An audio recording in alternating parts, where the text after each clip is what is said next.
Welcome, everyone, to the Let's Get Vulnerable podcast. We have a very special guest with us today, Dr. Tessa West. Welcome, Tessa. Thank you so much for having me on the show. So excited to talk with you. We've never had this topic on the show before. Cool. So, you have something that is, I mean, I haven't really heard of it anywhere else. I think this is a new concept, if you will. And you talk about job therapy in our relationships to our jobs and our careers. Tell us a little bit more about you, who you are, what you do, how you got here. Yes. So I am a social psychology professor at New York University, and I study the business of uncomfortable social interactions. So everything from talking to someone who comes from a different racial group or ethnic group to asking a boss for a raise to having a negotiation at work. And I've been doing this for about 20 years. And I also study close relationships, romantic relationships, new friendships that we develop. And kind of bringing all this work together, I started seeing this kind of interesting trend going on where the way people are talking about their jobs is a lot like the way we talk about relationship partners. I've been teaching close relationships at NYU for 16 years. And, these kinds of ambivalent feelings we have, hot 1 minute, cold the next, maybe having a bit of an identity crisis around a marriage and going all in to try to save it. We do these things at work too. And I think most of us don't really think of our careers as like a relationship partner, something that can love us back or not, something that we can drift apart Right. from. But it really is. And I think our careers are a dynamic relationship that we have. And we have a lot of these mixed feelings and a lot of the things that we actually aren't talking about in the career space, but we spend a ton of time talking about in the relationship space. So kind of bringing these things together to help people understand why are they miserable at work and what they could be doing to kind of fix that. Oh, I'm so excited to dive into this with you. I'm curious, do you know any of the research on percentage of people who are dissatisfied in their jobs? I do. It's high. It's around 80%. Oh, What's even kind of more fat, 80%. it's 80% of people are miserable. Oh, It's shocking. And I think what's fascinating is Gen Z and millennials, most of them, when they quit a job, the vast majority of them do it because of these complex psychological feelings about work.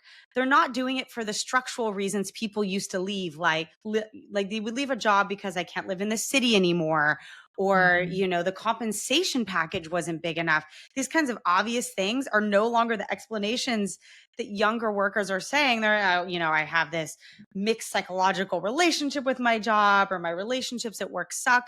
And so the reasons we're leaving are very much kind of these deep psychological things, but most of us, 80%, are pretty unhappy right now. I find that shocking. And I guess it's because I'm one of the few who has done everything that I could to try to align myself to my ideal career. But that's actually very sad when we think about the impact that that has on people and their well-being and their sense Yeah. of purpose and connection. And I actually feel really sad by that number. So, um, well, let's talk about, before we get into how do we work with this and how can we change it? How do we become aware of it? Before all that, I want to know, Tessa, like, how did you find yourself here? Like, what's your story? You mean my career journey? How did, Yeah, how, your how did I career land? journey. Yeah. Yeah, I think so I this is a funny story. So I actually got into social psychology and I got into studying interpersonal interactions because I was selling men's shoes at Nordstrom's. And Ooh. I yeah, in college I went to UC Santa Barbara and I worked in this very expensive Nordstrom's that catered to wealthy men in Santa Barbara and Montecito. And I found the dynamics between people really fascinating. And I found the status interactions super fascinating. So I started studying things like the clothing we wear and how that signals our status, how when we're uncomfortable, we overcompensate for it by smiling a lot and things like that. So while I was working at Nordstrom's, I joined a lab that was in the business of making people uncomfortable and then measuring their physiology at the same time. And so what we would see is this huge disconnect between what your body was telling us, your blood pressure, your heart rate, your stress responses, and then what your behaviors were telling us. Often when people were the most stressed, they were the nicest. They were, really over the top and trying to compensate for that discomfort. And so from there, I ended up kind of developing a career of studying interpersonal interactions and bringing together behaviors, physiology, what people say versus how they say it, to get it all the kind of nitty gritty of the ways in which we communicate and all the ways in which communication goes wrong. And I think kind of a core theme of job therapy is like, half the reason why we're miserable is because we have terrible communication, with people at work, with bosses, and with our careers in general. And, so I got an early start. I started at 18 doing research, and I kind of just stayed on this path. But I've had a million jobs along the way that have kind of informed my thinking around this topic. Wow, that's fascinating. And I can see how from like a sales, being in that environment specifically and noticing how people interact and even the status piece that you mentioned, I can see how that really led to a lot of curiosity in Hmm. this area. That's fascinating. Um, I would love to know what are some of the common reasons, because you were talking about how it's different for Gen Z people and millennials. Like, what are some of the things that people are upset about in their jobs, in their careers? Like, why are they leaving? If it's Yeah. not for those other reasons about place, etc. Yeah, I think those things can be kind of proxies, but the real issues are things like feeling underappreciated at work. That's a huge one. People feel like a lot of the work they're doing isn't being recognized, in the ways that matter. So maybe their boss will privately tell them good job, but they're not getting kind of public credit for these things. They're certainly not getting promoted for these things. Feeling underappreciated, feeling torn between places. So feeling like they're asked to take on a million roles at work. And it's not clear how all of these things are working together to create a real job, right? So it's a weird way of framing it, but it used to be the case that if you ask someone, what do you do? They could give you a one sentence elevator pitch. And now you ask someone what they do, and they will just kind of go through 15 roles. And by the end of their speech, you're like, I still don't actually know what you do. You ran this committee, that committee, this organization. And so they don't actually have a clear sense of what their identity is around their jobs. It's super nebulous, it's super fuzzy. They're not getting signals of what direction to go in. And so I think, feeling underappreciated, taking on a million things, but not seeing how they add up to one coherent career. And I think there's a lot of interpersonal conflict at work and a lot of conflict avoidance at work. Mm. I think we often don't, detect things early and then kind of squash them before they get out of control. So we end up letting things brew, get really bad, and we don't have great tactics of kind of managing that conflict early. And so a lot of people leave because they have a bad relationship at work with a boss or with a coworker that was never really adequately addressed early on. And I think these are all kind of messy, sticky things, but it's leading to this just sense of disgruntlement, and wanting to just kind of put your resume out there. That tends to be what people do is, I'm just going to submit my resume and it's going to make me feel a lot better about all these yucky emotions I'm feeling at work. Isn't this fascinating? Yeah, I can see the connection between romantic relationships, because if you're in a romantic relationship where you don't feel appreciated, where the conflict's not getting addressed, it's all the same things. Yeah. And it can lead to those feelings of resentment, of hopelessness, learned, of no matter what I do, it's not changing. And then feeling like, okay, I need a new partner. So the Yep. same thing can happen in Yep. your career. One thing I'm curious about, and I guess because this was a huge thing for me, I was in private practice for a couple years, traditional psychologist, if you will, seeing 30 people a week. And I had this thing of, I want to have a bigger impact. I want to be Yeah. connected to a bigger purpose than this. Like, this can't be all that there is. So I'm Yeah. curious the trends on that. Is there also people who are like, I just want to feel more connected to a bigger Yeah. purpose? There are two camps. It's totally bimodal. So there's the purpose people that want purpose-driven work. They want to feel like they're making an impact. And with that comes the quest for more status, and not like in a cringy way of I just want all the power for myself. But in order to have purpose, you have to be recognized for your expertise. You have to have other people sort of grant you that to have voice. And so they're really kind of hungry for more of that, and they're wondering why they don't have voice at work, why they can't have an impact in the ways that reflect their actual skill set. So that's kind of one group of people.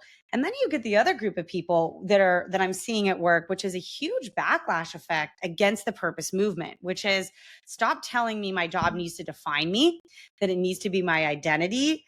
I'm reactive against that. I want balance. I love your hat. It's like the boundaries are like, please give me some space. Not my whole sense of self doesn't need to be wrapped up around so called purpose at work. And they get really cynical when you give them these lectures about purpose driven work. And so I really find that people fall into two camps. And at work, it really just comes down to fit. If you want to have a purpose driven career, you need to work in an industry or in a company that can foster that. But if you're one of those people who's like less identified with your career and you're okay with that, the last thing you want is to work for a company that's like, we go all in here. It's our whole identity. It's everything. Because then you're going to feel like you're a member of a cult that you didn't join. And it's uncomfortable for those people. So it's really kind of two camps, and it's all about like finding your fit among which camp. And there's not kind of a right or wrong one, but it's been an Mm. interesting phenomenon where I've really seen this kind of bimodal distribution. Oh, and I think some of this, I mean, I think there's probably so many factors, but how you're raised and the environment in which you're raised in. I grew up on a ranch, Yeah. and work was just so prioritized to get up, take care of the animals before you take care of yourself. We are going to work for everything. It was just like work is a big part of my life. Yeah. So for me to think about having that kind of relationship where I'm like, oh, I clock in, I clock out, it's not who I am. That just seems impossible for me to fathom. But I think about how I was brought up, and I think Yep. that was probably a huge impact. Is this more a Gen Z thing? What you're describing, or I'm just curious. Is it I across think all age groups? I think it can happen across all age groups. Gen Z wants to talk about it.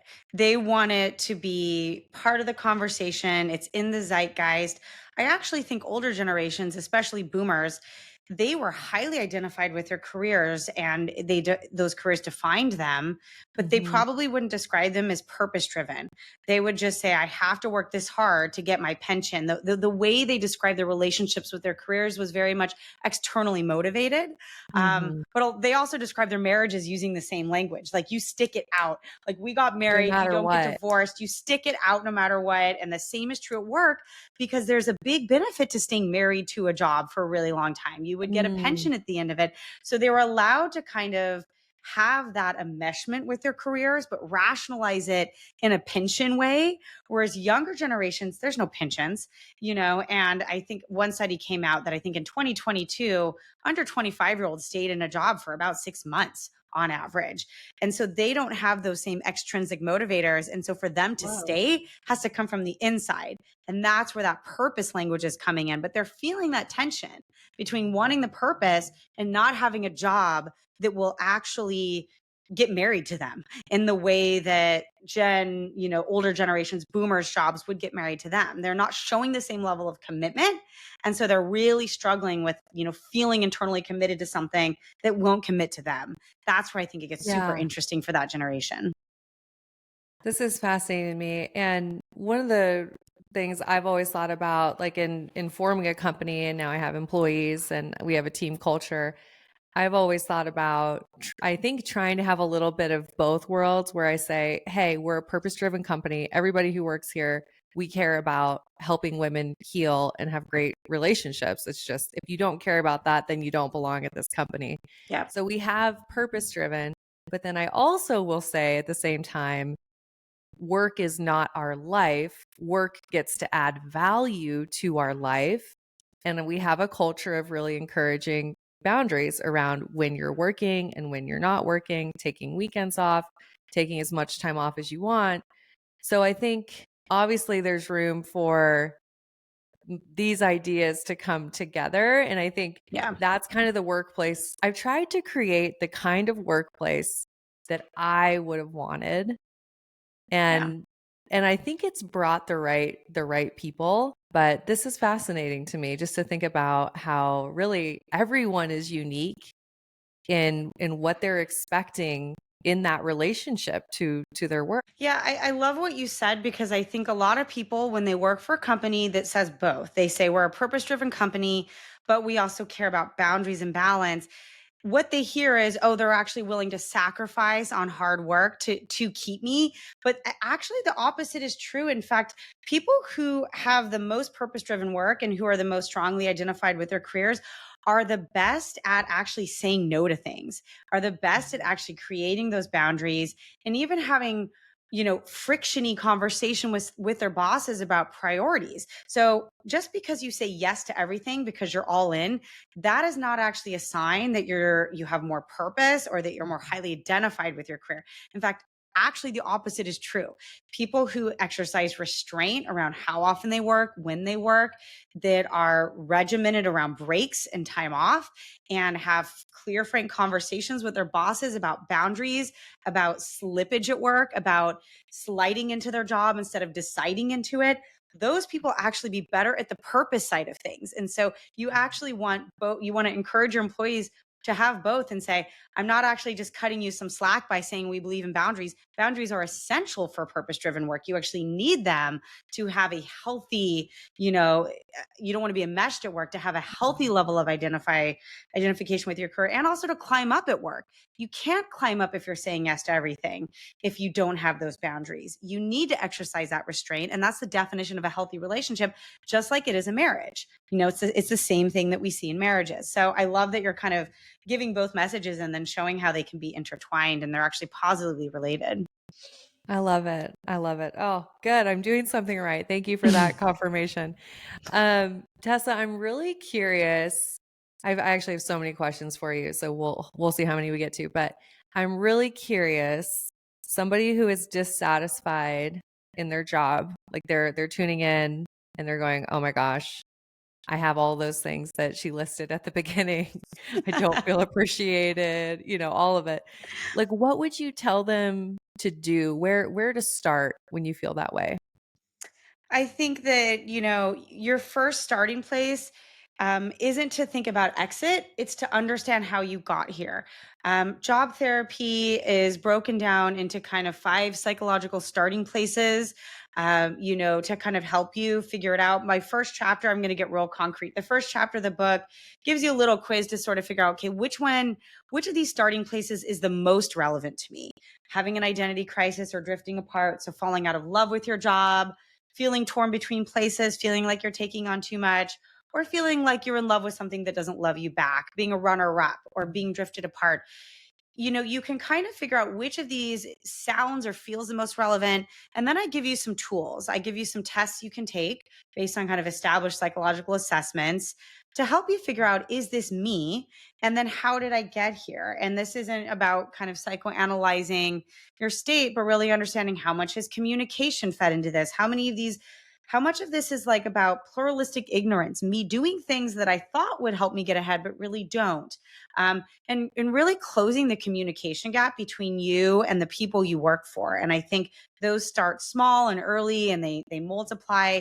So really digging deep to your psychological starting place and then figuring out, and this is a key piece of the puzzle, figuring out what your daily stressors are. I do a lot of research on stress. Most of us are not good at identifying what our stressors actually are.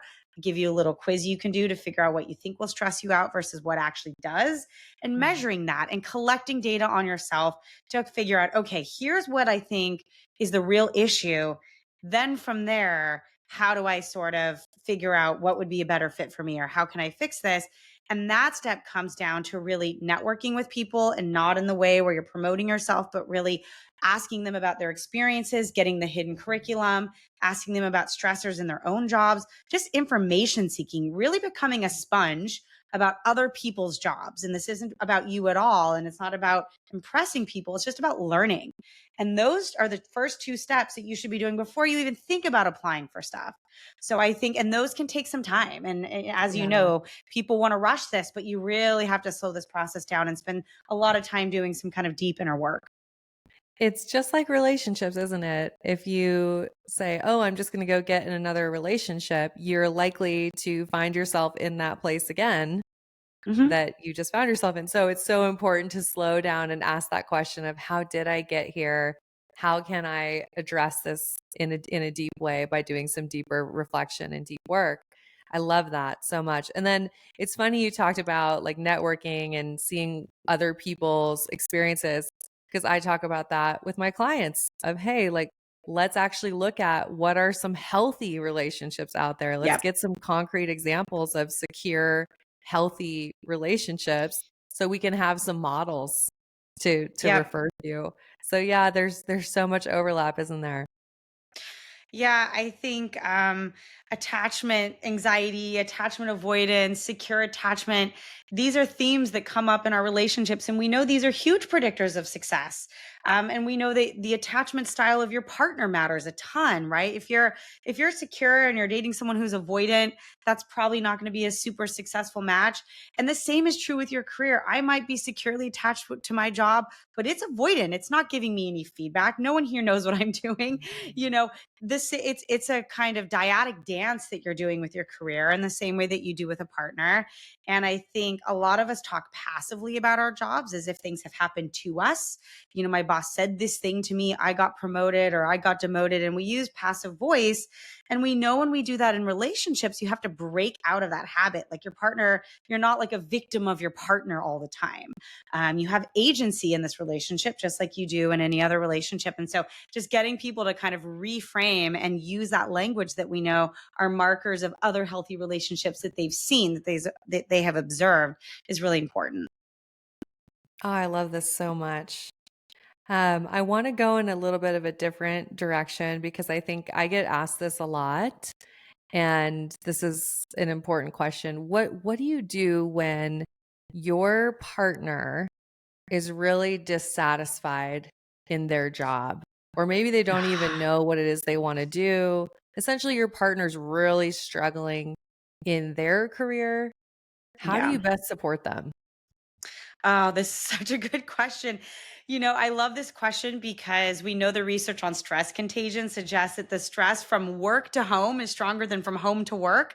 And so people will bring that stress home with them. I think we often have an instinct to kind of tell them what to do or help them with concrete steps. But I would actually take a step back and think about your partner's relationship with their career and ask them these tough questions like, what are the emotions you're feeling around this? What are the emotions you're experiencing at work that you don't want to talk about, that maybe you feel are inappropriate or you're a little bit ashamed of? I have a person in my book, Trisha Baker, who she's a therapist and she left school psychology to become a therapist. And she had to do this with her partner when she was making a career transition. What are those emotions? What are your fears? And often the fears are things like disappointment.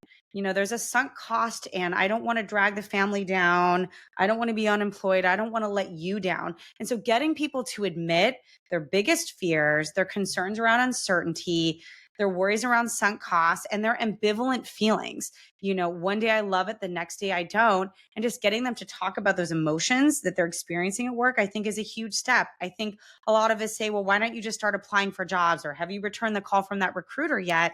Instead of that, have a conversation. What are you feeling that you feel like you're struggling with and that no one is talking to you about? What are those emotions? And like, let's measure how stable they are and let's try to get to the source of those. Treating as if you're talking to their partner about the relationship with their mother or their brother or their best friend. Just replace job with a human and use those same tactics. This is so good. And I think what's really important to realize is that because especially women, we do this where we just take on the emotions and we even think like, oh, there's something I should do, or there Yeah. we take it on and we kind of want to solve it in some way. because we want our partners to be happy, Yeah. right? And I think realizing, okay, it's not about me. This isn't personal to me. I didn't do anything wrong. And just what you said of really holding space for their experience to their career, their relationship with their career, and being willing to support them and having those uncomfortable conversations.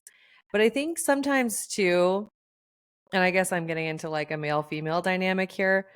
I think sometimes as women, it's like we don't expect those emotions to come up, or we're not ready to hear there's those more vulnerable things. Yeah. So really slowing down, pausing, creating the space and going like, "Oh, my partner actually is worried about failing or what other people will think," and Yeah. intentionally creating that space. Yeah, there's a fascinating new study that I'm about to publish where it's about gender dynamics and how men and women deal with negative emotions when they felt them prior to interacting with another person. So we basically brought in people and made them feel really sad. They had to talk about something that was awful. And then we had them interact with a different person, a new person, where they had to do things unrelated to that emotion. So it's a lot like you feel like crap at work and then you have to come home, you got to regulate it, you got to like be nice to your kids. What we found is that the men who were sad coming into the interaction were much more likely to try to overcompensate by actually being kind of much more engaged with their partners, whereas women were very withdrawn. They were sad, they were less smiley, they were less chatty.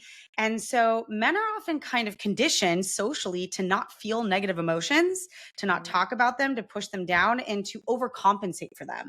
And so when you ask them, let's talk about those emotions, oftentimes they'll be like, what are you even talking about? There's kind of a lack of awareness that those emotions are being experienced. And we don't learn social scripts for women to talk to men about those things. Women talk to women about those things all the time. Men certainly don't talk to other men about them. And so I think we often don't even have those tactics of knowing what to ask. And insofar as you've been sort of trained or conditioned to not feel or not talk about emotions, you're not even going to have the tools to identify what you're feeling.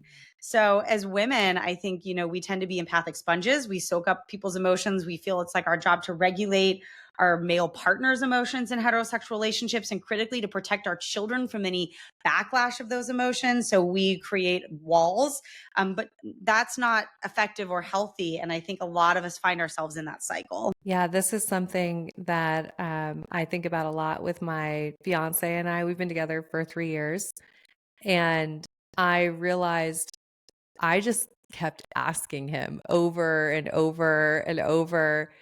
And eventually he did start to fill that space with his emotions. And I think so that's like one piece of advice I would give is just keep asking, even if they don't have a response. I think Yeah. it's kind of trying to recreate, or I guess what's the word here? Like, oh, break the norms and create the space for emotional expression. And sometimes just keep creating the space and then eventually it will be filled. At least that Yeah. is what happened, fortunately, in my relationship. And I'm just grateful that I guess I instinctively knew to do that based on my own Yeah. experiences and training. But yeah, what a fascinating study you're talking about where they're overcompensating. That really tracks with what I've seen in couples therapy and different relationship dynamics. Yeah. I love this idea of just the only way you can make a norm in a relationship to talk about something is by talking about the thing over and over and over again. Mhm. And I love that you develop a muscle for even if they don't say it, they don't want to talk about it now. You can just bring it up over and over again. And eventually they'll get used to you asking and realize, okay, she's not actually going to dump me if I talk about this tough thing. It's not as scary, as maybe I was taught or I believe or I have stereotypes kind of fueling that and just keep asking. That's beautiful. I love that. Yes. Yes, yes, yes. Um, I have so many questions for you. I'm like, okay, which one is most important? I'm curious about, oh gosh, I guess when raising kids, and thinking about how do we foster this, I guess, this awareness for them to go after a career that they actually want instead of maybe something that they feel like that they should go Yeah. after. And I think my fiance would be okay with me sharing this. Essentially, he was supposed to be a doctor or a lawyer, Yeah. right? That like those were his options. At least that's what he had internalized. And it turns out that's really not what he wanted to do. And it caused a lot of things for him in his own career life. So I'm just curious, what do we know about helping kids build Yeah. healthy relationships with their career paths and starting that as early as possible? Yes. Beautiful question. I love this. I'm around a lot of developmental psychologists who understand how the language we use as parents informs kids' decisions in this space. Um, Often the ways in which we are directing kids to careers is subtle in the beginning. So we say things like, you are a scientist instead of you do science. We label them from very early on, and we tell them what they ought to do. I mean, I have an 11-year-old son. I just got off the phone with his middle school counselor, and she's like, I think he should do this course. A lot of parents want advanced this thing. And I'm like, I'm going to hold off on that one because I'm a college professor. And I know when you force them to do something that they're not ready for, it actually backfires. So I tend to actually be very much like, let's let his interests speak for themselves at a young age.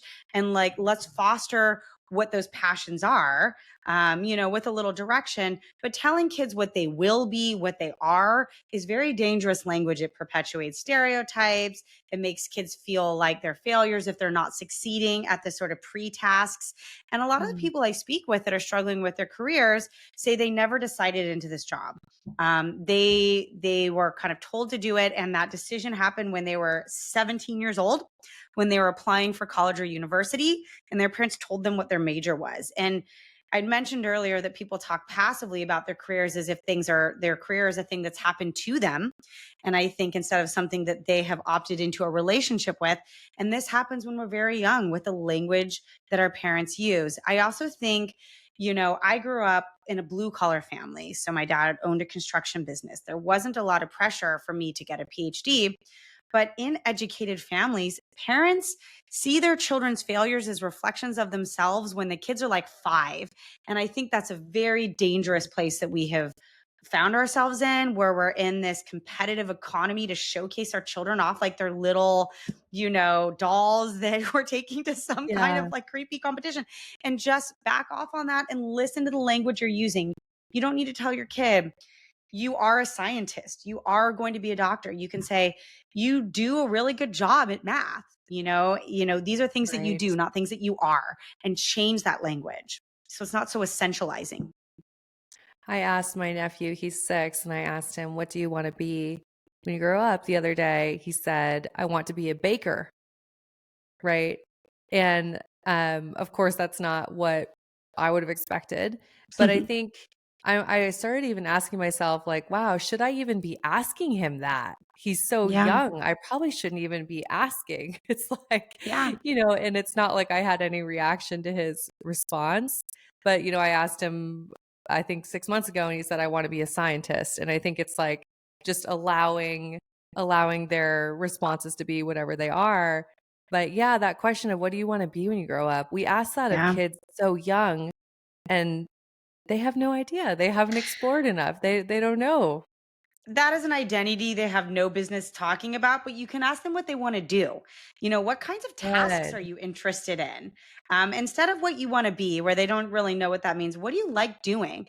Oh, I really like helping people, and I like, cutting up little pieces of Twizzler and sticking them on cakes. Those are the kinds of answers you're going to get. If you ask them, what do you think a scientist does? They're going to have all kinds of weird lay theories that are probably wrong. So focus on what they do, focus on what their passions are, focus on what types of Mm, tasks they like doing. And this is actually, I mean, we're talking about little kids, but this is the same exact advice I give people who are exploring a completely new career. Take what you do and break it down into the task I do, the context in which I do it, and the skill that is required to do that task. Those three things will help you on a career journey a lot more than thinking about what I want to do next. And it's the same with children. I love that because it takes it from being this like huge identity thing down to, oh, what aligns with me in terms of what I'm interested in doing. I love that. That makes it way less daunting. Yeah. So Break it so down good. into the daily, the low level day to day stuff, because that is your job at the end of the day. It's not this high level identity. You're not a doctor. You're a person who goes into an emergency room and you have to be really great at working on teams in high stress situations where you're doing a transplant. And that requires a lot of precision, and certain kinds of skills, but it also requires team coordination and stress management. Think of it at that Mhm. level. So good. So good. I love that advice. That's awesome. Back to couples, because once again, I hear a lot about this from my clients. One thing I'm realizing is that you can have a couple where each of them has a very different relationship to their work, right? So maybe Um, somebody is purpose driven and then the other person is, I'm a clock in, clock out. I don't get my purpose out of my career. Do you see that causing conflicts? yep. It is the same problem when someone is having an extramarital affair. I think the emotions people have when one partner is more strongly identified with their career than the other, or maybe more dedicated or feels more purpose, you get the same emotions you get when someone is flirting with a neighbor. There's jealousy, there's resentment, there's misunderstanding. Um, you know, I'm going to show up late, coming home late. I'm going to miss dinner because I was working late. Those same emotions that you feel when someone's having an affair, I mean, obviously it's framed a little bit differently, but those same things boil up. But we often don't talk about people's jealousy, right? I'm jealous that my partner found something that they love. I'm jealous that my partner has status. Trisha Baker was jealous that her partner's career had taken off for 10 years while she stayed at home and took care of the kids. She was resentful that she had to start from the beginning and she had to work with people who were 10 years younger than her. She was embarrassed. She felt ashamed. All of those yucky things we feel around cheating, I feel like we also feel, and a lot of people have end up in a divorce over this exact problem, over just divergence, over how their careers have shaped them and how those different paths have shaped the actual romantic relationship. And I feel like this is so important to have these conversations with your partner to understand their relationship to their career. Because once again, then that's going to help you not make it about you or take it personally. Absolutely. And I mean, just think about how often on a date, maybe third date, do you say, tell me about your relationship with your career. Do you feel like highly identified with it? If you do bad at Um, work, are you going to bring that home with you? Are you in love with it, but it doesn't love you back? We don't ask that. We say, what do you do and how much do you make? Awesome. And how yeah. much time off do you get so we can like align our vacation schedules?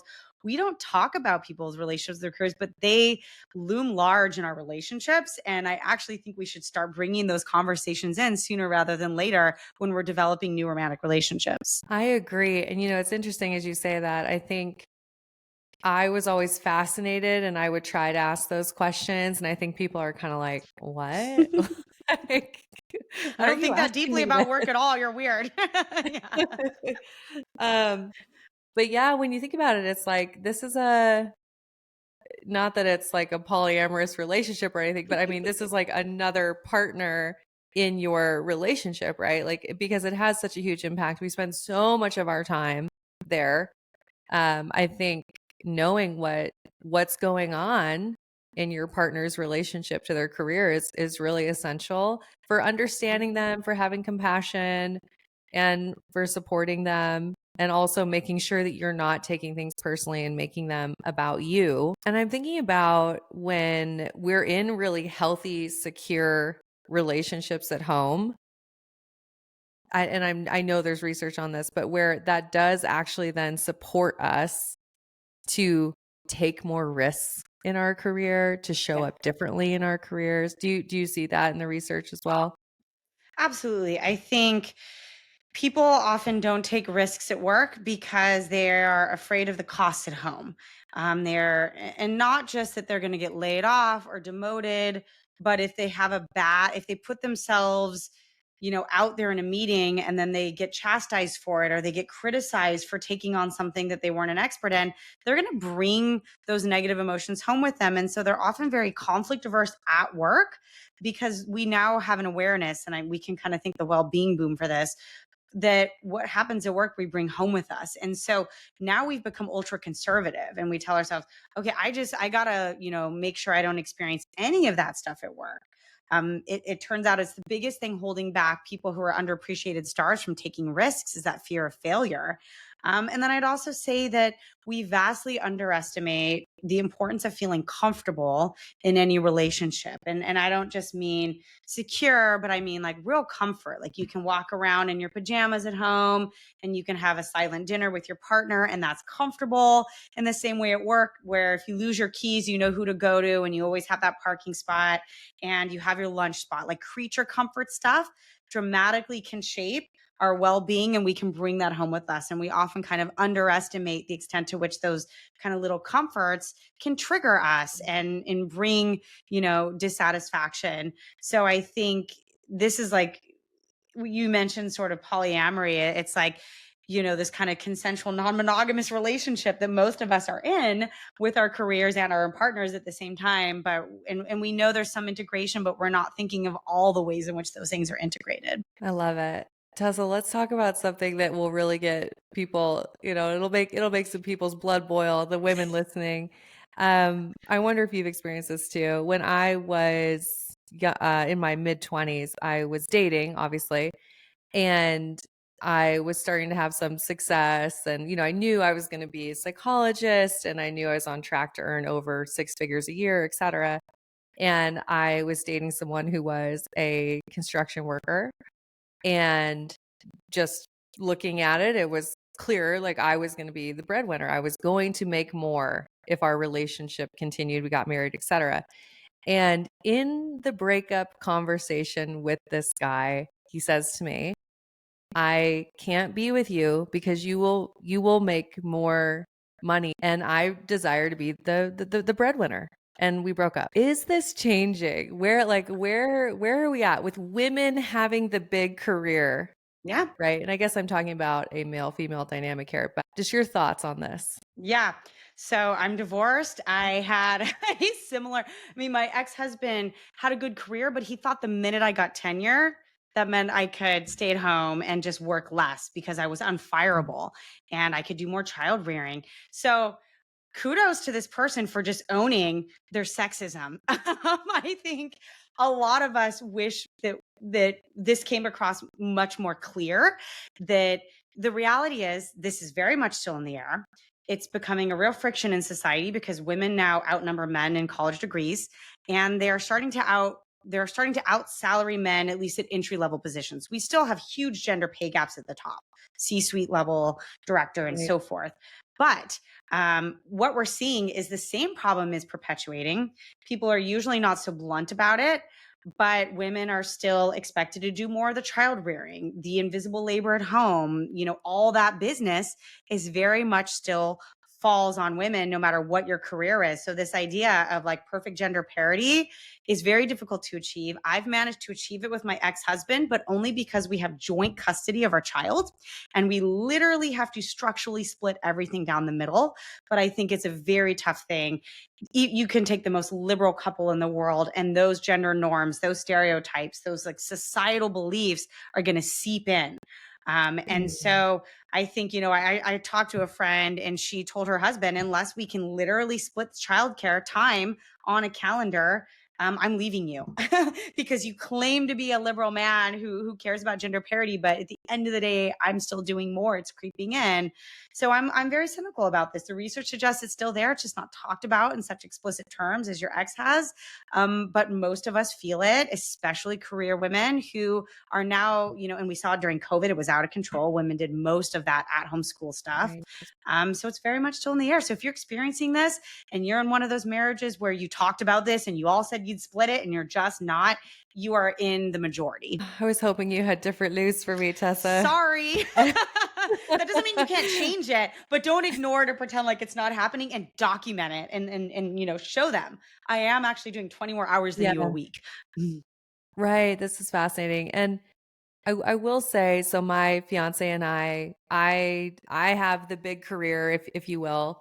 And I think I was very open about that from the beginning. And I was very open about, hey, my career is a huge priority and I put in a lot of time, and I think he saw that from the very beginning. And I've been really fortunate that he is the most supportive person, and he really truly gets it and cheers me on. And I go travel. I was in Vegas for 3 days without him. Like any couple where someone can go to Vegas and you're fine, right? I mean, come on. You Yeah. know, like he just cheers me on, and he honestly does the housework, does the cooking. When we have children, we've already talked about it. He's probably going to do majority of the raising of our kids. And it's Yeah. because I've decided to have a big career. So I think I very intentionally found someone who fits in that that I don't know how to say this, distribution Yeah. of roles Yeah. really, really well. But I can acknowledge that I think he's kind of rare Yeah. in his Y- comfort with it, because he's very comfortable with it, enjoys it. He doesn't have resentment about it. He loves that role of kind of being the support person. And you've also explicitly talked about it, which a lot of couples don't do. Like, you've talked about allocation of like childhood raising and travel. And those are things that a lot of couples don't talk about. In fact, like, here's like, something like 80% of couples who are cohabitating, who live together, never decided to do it. They just sort of slowly moved their stuff into one person's place. So we make these choices in our romantic relationships that aren't actual choices. We just kind of slide into it. And it's shocking how often we do this for big things. So the fact that you are having these like very explicit conversations, you're slowing down and you're making them a thing, that's actually rare. And it's because of your expertise and your background that to do that. And I think a lot of women end up in this situation where they're doing all this stuff that they didn't agree to do, but they never explicitly had the conversation about it. And that's, now it's like, now we have to have a conversation because there's a problem. We didn't talk about it before the problem started. And I hear you. And I think it makes me really sad when I see women kind of giving up on their career aspirations because they want peace at home and, Hmm. turning down the promotion or not starting the business and not going after the things that they want because, oh, I don't want it to impact my relationship. So Yeah. I do hope that more and more couples have those conversations up front, and that we have a realization that really you're a team. And I think both people can have big careers. I really believe it. Maybe with kids, you have to choose who's having the big, like maybe both of you at the same time having big careers might be hard, and you might have to kind of stagger it out.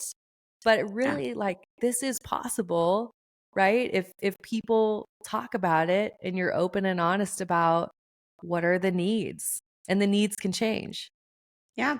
And just being really concrete about what it means to take on, say, a new role at work.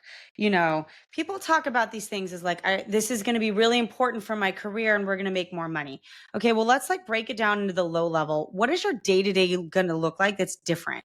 Do you need to go to work earlier and come home later? Does this mean 14 extra travel days a year?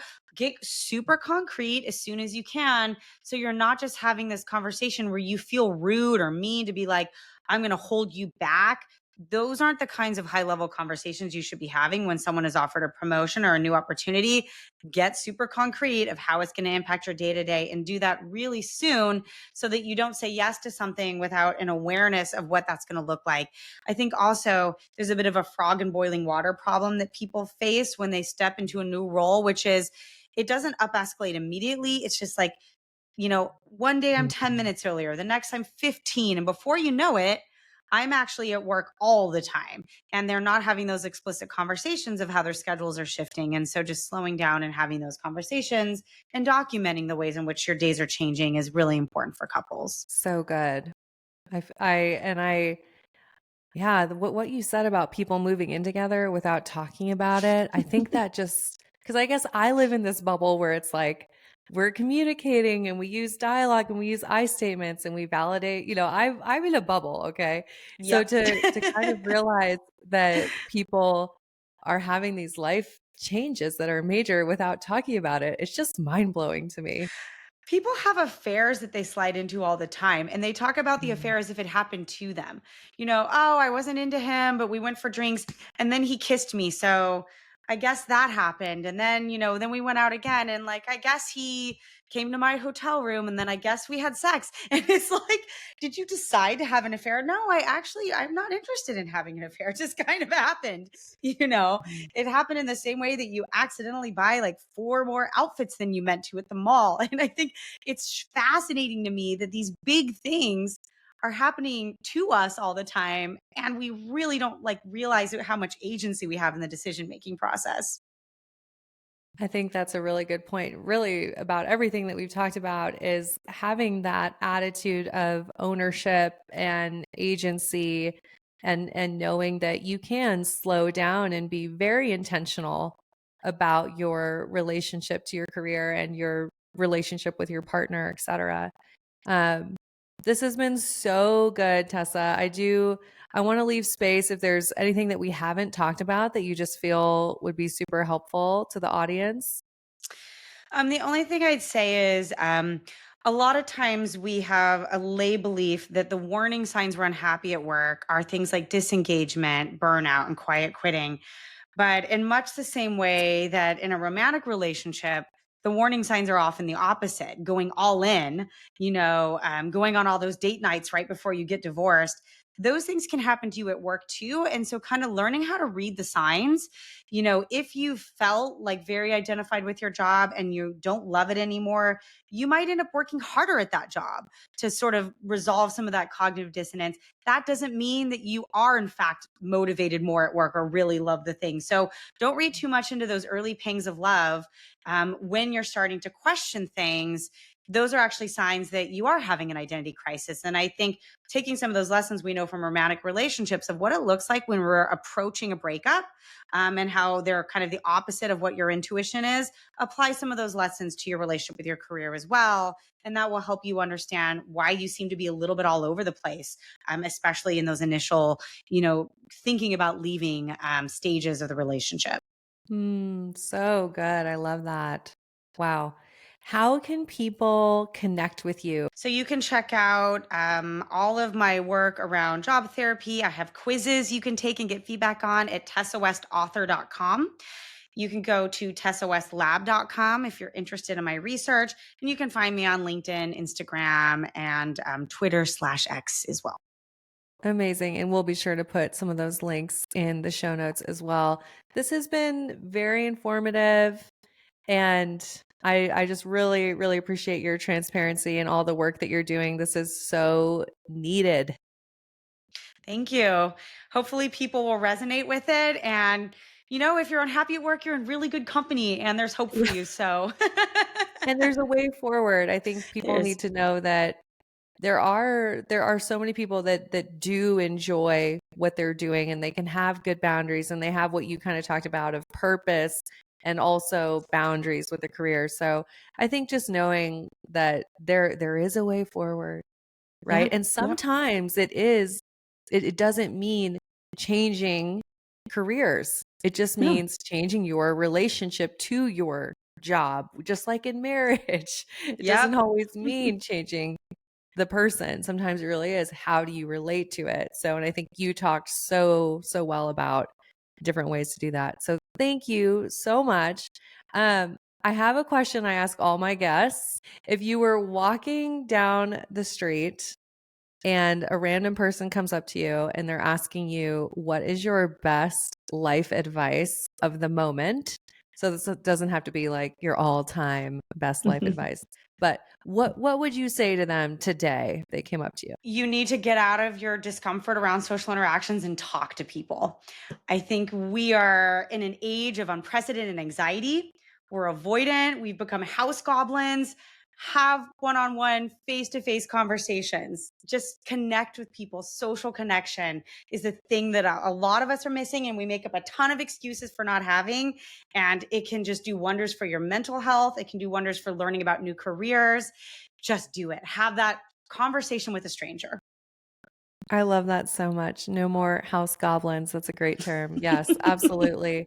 That is great advice. I love it. Well, thank you again. This has been so good, Tessa. I really, really appreciate your time. Of course. Thank you. And everyone, of course, we are wishing you high self worth and great relationships. We'll talk to you soon.